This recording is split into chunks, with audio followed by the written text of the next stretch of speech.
राजस्थान के पूर्व मंत्री और कांग्रेस के बाहुबली नेता बाबूलाल नागर के परिवार पर गंभीर सवाल उठ रहे हैं।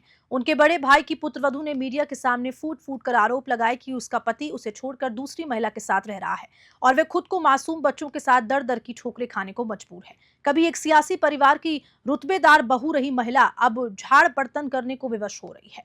उसने आंसुओं के साथ सवाल उठाया है कि मैं क्या करूं, कहां जाऊं, मेरे बच्चों का क्या कसूर है।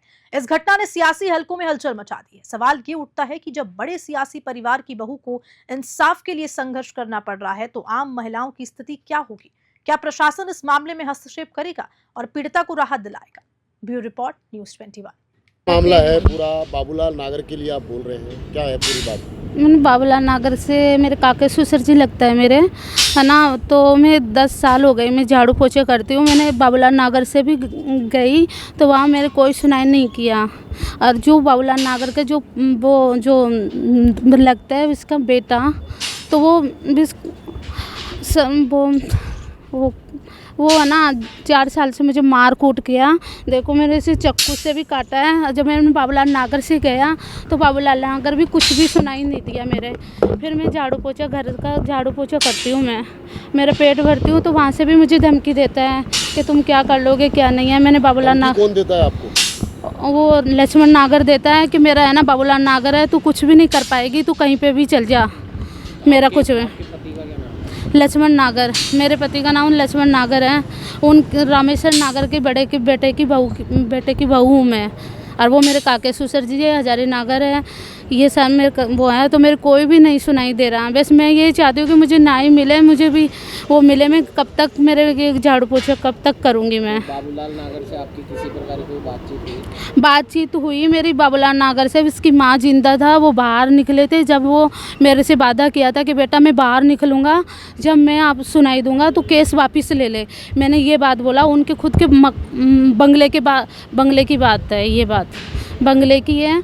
जो मैंने गया कि मेरे करो कि बेटा तू केस वापस ले ले, इज्जत जाएगी। तो मैंने उनकी बात माना, तो वो अब तक भी मेरी कोई सुनाई नहीं दे रहा। मैं घर का झाड़ू पोछा टाइम पास करती हूँ मैं। बाबूलाल नागर ने आपके खिलाफ कुछ करा किसी भी तरीके से? बाबूलाल नागर कुछ भी नहीं किया। बाबूलाल नागर के एक वो भाई का लड़का ख़त्म हुआ था, वहाँ पे भी मुझे मार कूट किया। बाबूलाल नागर के सामने मौजूद वो भी था, नागर साहब भी था, उनकी वो भी थी, वाइफ भी थी, उसकी बहनें भी थी। उनके सबके सामने मुझे इतनी भयंकर मारे, बहुत भयंकर। फिर भी वो मुझे कुछ भी नहीं किया। मुझे धक्का देके, मेरे बाप के साथ है ना, धक्का देके मुझे निकाल दिया और मेरे बच्चों को भी रख लिया था वो कि चली जा। बाबूलाल नागर ने उस टाइम जब आपसे मारपीट हुई तो उस टाइम क्या एक्शन लिया, क्या बोला आपने? कुछ भी नहीं लिया।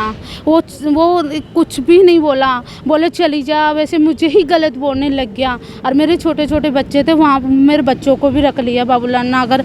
कुछ भी नहीं बोला। मैंने पाँव भी पकड़ा बाबूलाल नागर के कि मेरे करो, कुछ भी नहीं बोला। सर मुझे तो सिर्फ इतना चाहती हूँ कि मुझे भी न्याय चाहिए। एक अत्याचार जो बाबूलाल नागर सबके सामने बोलता है कि ये करे वो करे, सबका भला करता है, एक मेरा भला नहीं करा। मैं इसी घर की परिवार की रहने वाली हूँ। मेरा नाम आशा नागर है। बस मैं ये चाहती हूँ कि मेरे बच्चे और मुझे बस न्याय मिले। मेरे एक लड़का एक लड़की है। लड़के का नाम दीपक है, खुशबू नाम है सर। और वहाँ सबके सामने सबको फैमिली को बुलाते था और मेरे को नहीं बुलाते हैं, किसी फैमिली में नहीं बुलाते। मुझे धक्का देकर काट देता है। अभी कितनी शादी हुई, मुझे नहीं बुलाया, मुझे धक्का दे के काट देता है। मुझे कोई भी नहीं। अभी मेरे ससुर जी ख़त्म हुआ, वहाँ पे भी मुझे मारे कूटा, मुझे वहाँ पे बैठने नहीं दिया। बाबूलाल नागर सब कुछ थे, कोई भी मेरे लिए कोई भी नहीं बोले। मेरे बाप सब मेरे रोने लग गए, मुझे कपड़े तक नहीं देने नहीं लगे। मेरे ससुर जी के भी हाथ नहीं लगाने दिए मेरे को। वहाँ पे भी मुझे बहुत मारे, बहुत कूटे हैं। तो आपके पति हैं वो बाबूलाल नागर के क्या लगते हैं? वो भतीजा लगता है, बाबूलाल नागर के भतीजा लगता है। अब आप क्या चाहते हो प्रशासन से? सर मैं ये चाहती हूँ कि मुझे भी न्याय मिले, मुझे भी इंसाफ मिले। मैं भी रहना चाहती हूँ इज्जत से। मैं कब तक घर में झाड़ू पोछा करूँगी सर? मुझे भी न्याय चाहिए। मैं कब तक ये रहूँगी? मुझे भी घर से जाती हूँ तो कोई कुछ ही नहीं देता। आज मैं घर में किराए के अंदर रहती हूँ। कभी के आशा नागर। ठीक है।